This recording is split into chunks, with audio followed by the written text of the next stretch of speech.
بسم اللہ الرحمن الرحیم۔ اللہ رب العزت آپ سب کو عید کی خوشیاں نصیب فرمائے۔ آج کی اس ویڈیو میں ہم نماز عید کا طریقہ سیکھیں گے۔ نماز عید الفطر ہو یا عید الاضحیٰ ہو، دونوں کا طریقہ ایک ہے۔ سب سے پہلے نیت کرنی ہے۔ نیت کیسے کرنی ہے؟ میں نیت کرتا ہوں 2 رکعت نماز عید الفطر یا عید الاضحیٰ کی 7-6 زائد تکبیروں کے واسطے اللہ رب العزت کے پیچھے اس امام کے اللہ اکبر۔ آپ اپنے ہاتھوں کو کانوں تک اٹھائیں گے، اور اٹھانے کا طریقہ یہ ہے کہ ہاتھوں کو آپ بند نہیں کریں گے یا پیچھے نہیں کریں گے، بالکل آپ ہاتھوں کو سیدھا سامنے کی جانب ہاتھوں کو سیدھا کر کے اللہ اکبر کہتے ہوئے اپنی ناف کے نیچے اپنے ہاتھوں کو باندھ لیں۔ اور جیسے ہم ثنا پڑھتے ہیں سبحانک اللہم و بحمدک، ویسے ہی ہم ثنا پڑھیں گے۔ جب ثنا مکمل ہو جائے گی تو اب امام صاحب جو ہیں وہ 3 زائد تکبیروں کے لیے، پہلی تکبیر کے لیے بلند آواز سے اللہ اکبر کہیں گے۔ تو اس وقت پہلی تکبیر جب ہو تو سب نے، امام صاحب اور مقتدیوں نے، اپنے ہاتھوں کو اٹھا لینا ہے۔ ہاتھوں کو اٹھا کر کے یوں کر کے اللہ اکبر، اور پھر اپنے ہاتھوں کو لٹکا دینا ہے۔ پھر دوسری تکبیر کے لیے اللہ اکبر، پھر تیسری تکبیر کے لیے ہاتھ اٹھانے ہیں، اور اب کی بار ہاتھ لٹکانے نہیں بلکہ ہاتھ اپنی ناف کے نیچے باندھ لینے ہیں۔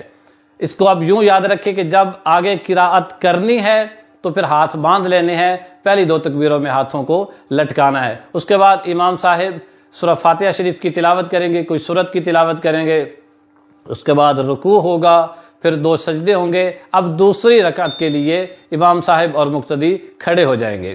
جب دوسری رکعت کے لیے کھڑے ہو جائیں گے تو اب ابتدا میں، یعنی ثنا تو اب ہے نہیں، اب سورہ فاتحہ سے پہلے جو زائد تکبیریں ہیں وہ نہیں ہوں گی، بلکہ پہلے قراءت ہوگی، پہلے سورہ فاتحہ کی تلاوت ہوگی، اس کے بعد کوئی اور سورت ہوگی، اس کے بعد اب 4 تکبیریں ہوں گی، 3 تکبیریں جو زائد ہیں اور چوتھی تکبیر جو ہے وہ رکوع کے لیے ہے۔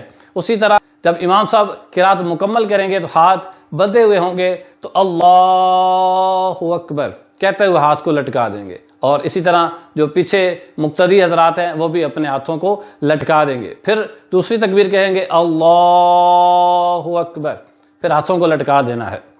اب پھر تیسری تکبیر کے لیے ہاتھوں کو اٹھائیں اللہ اکبر کہتے ہوئے، پھر ہاتھوں کو نیچے لے جائیں۔ یہ 3 تکبیریں ہو گئی جو زائد تھی۔ پہلی رکعت میں بھی 3 زائد، دوسری میں بھی 3 زائد۔ اب عید کی جو 6 زائد تکبیرات تھی وہ مکمل ہوئیں۔ اب جو چوتھی تکبیر جو ہم ہر نماز میں رکوع کے لیے ہم وہ تکبیر کہتے ہیں، تو چونکہ اس میں ہاتھوں کو اٹھانا نہیں ہوتا، اس لیے یہاں پر بھی ہم رکوع کے لیے جو تکبیر کہیں گے اس میں ہاتھوں کو نہیں اٹھائیں گے، اور صرف ہم اللہ اکبر کہتے ہوئے ہم رکوع میں چلے جائیں گے۔ اور اسی طرح پھر ہم رکوع کے بعد کھڑے ہوں گے، پھر 2 سجدے ہوں گے، پھر تشہد ہوگا، پھر درود ابراہیمی، اور اس کے بعد دعا ہوگی، اور اس کے بعد امام صاحب جو ہے، خطیب صاحب جو ہیں وہ خطبہ پڑھیں گے، اور آپ کی عید کی نماز مکمل۔ اللہ رب العزت آپ سب کو خوشیاں نصیب فرمائے، ہر آفت، ہر مصیبت، ہر پریشانی سے نجات عطا فرمائے۔